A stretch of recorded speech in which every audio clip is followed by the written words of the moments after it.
जो नौजवान जो 17-18 साल के बच्चे आज सुसाइड कर रहे हैं, आत्महत्या कर रहे हैं, ये देश की सरकार उनकी जान की कोई कीमत नहीं मानती। तो ये सरासर दिखाता है कि एग्जाम में बहुत बड़ी धांधली हुई और पेपर बेचा गया। एजुकेशन ये पूरी सरकार ही घोटालेबाजों की सरकार है और इतने लार्ज स्केल पे पैसे लिए गए हैं लोगों को कि इसमें सरकार पूरी तरह से मोदी सरकार और धर्मेंद्र प्रधान लिप्त हैं। इसलिए वो ये चाहते ही नहीं कि दोबारा एग्जाम हो। देश के छात्रों के सवालों से डरते हैं, देश के नौजवानों के सवालों से डरते हैं। वो एक डरपोक प्रधानमंत्री हैं और उनको ये बात माननी पड़ेगी। ये मोदी को हमने देखा कितनी बार वो परीक्षा पे चर्चा करते हुए नजर आए, स्ट्रेस से बच्चे कैसे दूर रहे, लेकिन अब इस मुद्दे पे चुप्पी बांधे। मोदी जी को जब भी देश के मतलब का कोई मुद्दा होता है तो उनको सिर्फ चुप्पी बांधनी आती है।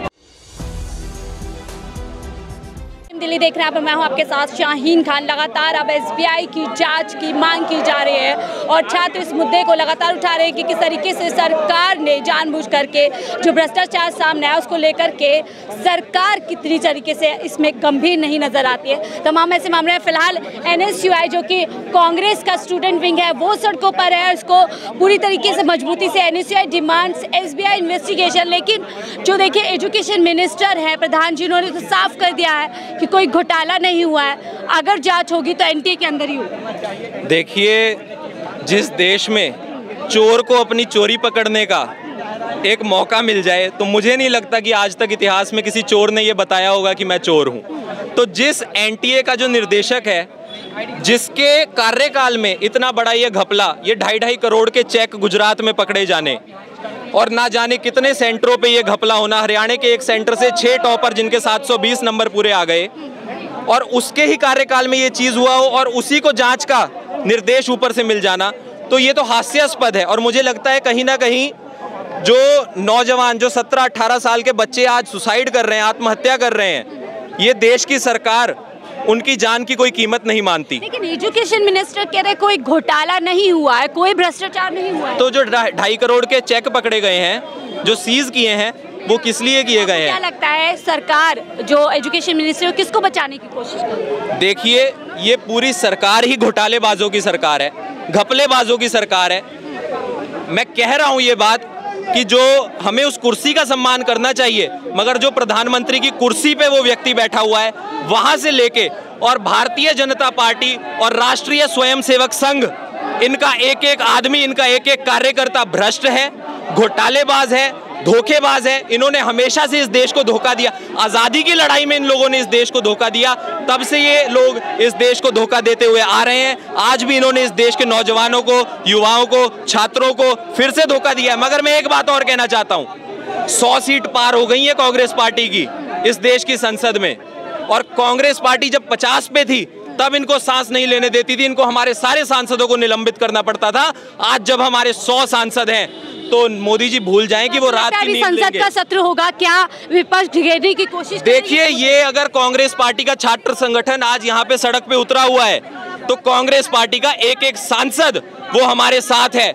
उनका हमारे राष्ट्रीय अध्यक्ष जी को फोन आया कि आप सड़क पे उतरिए, संसद की जिम्मेदारी वो लोग ले रहे हैं। संसद में कांग्रेस पार्टी मुखरता से आवाज उठाएगी। सड़क से संसद तक ये लड़ाई जो है जारी रहेगी। ये लड़ाई कांग्रेस पार्टी हमेशा से लड़ती आई है। 2014 जिस दिन से ये घोटालेबाज इस देश की जनता को बेवकूफ बना के सत्ता में आए हैं, उस दिन से कांग्रेस पार्टी सड़क से लेकर संसद तक लड़ाई लड़ रही है। ये लड़ाई हम लड़ते रहेंगे। बड़े आरोप कांग्रेस पे लगा रही है कि आप लोग गुमराह कर रहे हैं स्टूडेंट्स को, उनको सड़कों पर उतार रहे हैं। भाजपा का काम है आरोप लगाना।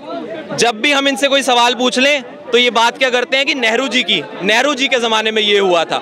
नेहरू जी को गए हुए 60-70 साल हो चुके हैं जी, आगे बढ़िए। आपकी सरकार है 10 साल से, आपको तीसरा टर्म रोध होके 1/3 प्रधानमंत्री चाहे आप हैं, मगर आपको तीसरा टर्म मिल गया है ना, तो कुछ कर लीजिए। नहीं तो मुझे उम्मीद है अलायंस पार्टनर थोड़े बहुत समझदार हैं, 5 साल का ये टेन्योर पूरा नहीं होगा। क्या लगता है, आप एक छात्र हैं, पहले इस देश में किसान को टारगेट किया गया, फिर जवान को जिस तरीके से वो योजना लागू की, और अब छात्र जो कहते हैं देखिए आप लोग फ्यूचर है, तो क्या एक एक करके सबको टारगेट सरकार कर रही है, कमजोर करने की कोशिश? देखिए, मैं तो हर उस कैटेगरी में फिट बैठता हूं जिसको मोदी जी ने टारगेट किया। मोदी जी ने अल्पसंख्यकों को टारगेट किया, मैं एक सिख हूँ, अल्पसंख्यक हूँ। मोदी जी ने किसानों को टारगेट किया, मैं एक किसान परिवार से आता हूँ, मेरे पिताजी किसानी करते हैं, साथ में कुछ और व्यवसाय, क्योंकि किसानी को उस लायक इन्होंने छोड़ा ही नहीं कि किसानी से आज के समय में कोई अपना घर चला सके। उसके बाद इन्होंने क्या किया, अब आपके परिवार से भी किसी ने नीट का एग्जाम दिया है? मेरी छोटी बहन ने एग्जाम दिया और क्या स्कोर, क्या कुछ 600 पार किए थे, मगर रो रही है, कह रही है पता नहीं क्या होगा क्या नहीं होगा, कुछ समझ ही नहीं आ पा रहा ना।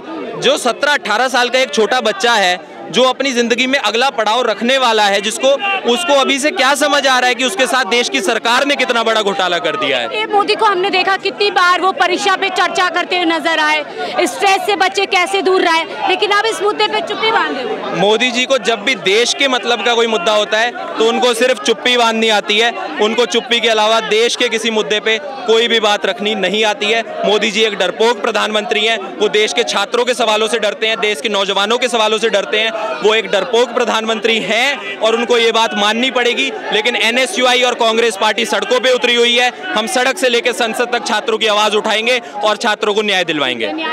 इसी में कह रहे हैं, देखिए लगातार सभी छात्र यहाँ पे मशाल लेकर के पहुंचे हुए हैं और एक ही सुर में कह रहे हैं कि ये जो लड़ाई है सड़क से संसद तक जाएगी। यानी कि देखिए ये पहले ही जो है एक तरीके से सुगबुगाहट है इस बात की, थोड़ी सी जो है लग रहा है कि अब जब संसद का सत्र शुरू होगा तो उसमें हो सकता है विपक्षी दल इस मुद्दे को सबसे पहले उठाए और इस पर सरकार को घेरने की कोशिश करे। क्या नाम है सर आपका? मेरा नाम सौरभ है। आप कहाँ से आए हैं? मैं यही स्टूडेंट हूँ।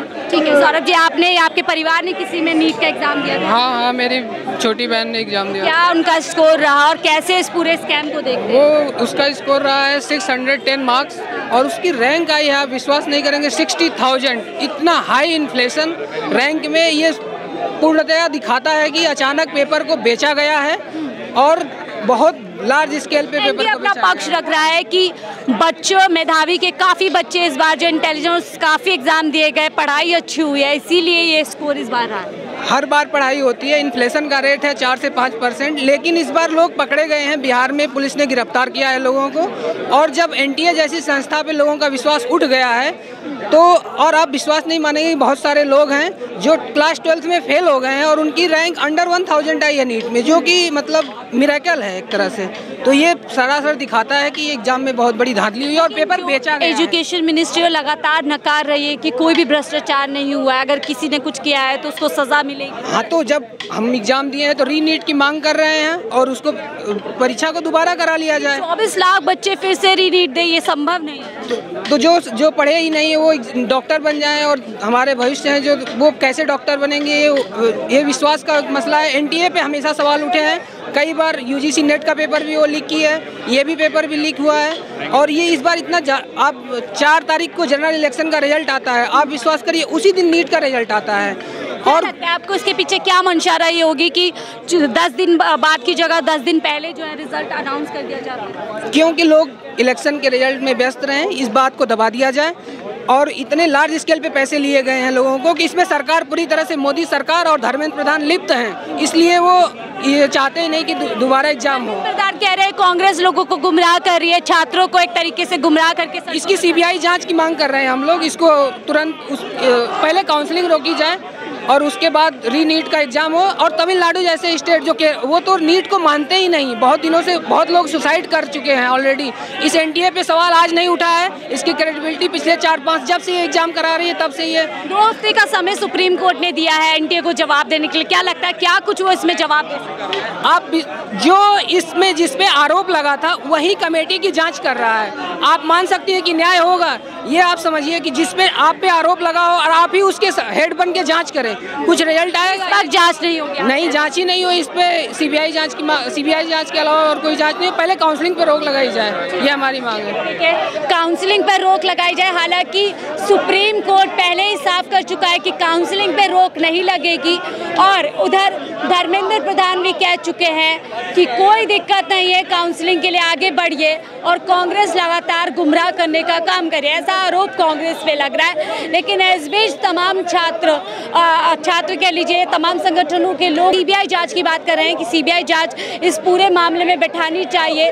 जो एनटीए द्वारा एक जांच कमेटी बनाई गई है, उस पर लोगों का भरोसा बिल्कुल बने नहीं है, क्योंकि निष्पक्षता कहीं ना कहीं इस पर ताक पर लग जाएगी। फिलहाल आप देख सकते हैं लगातार छात्र यहाँ पर बने हुए हैं, उस तरफ दिल्ली पुलिस लगातार जो है इनको रोकने के लिए, वापस भेजने के लिए प्रयत्न कर रही है।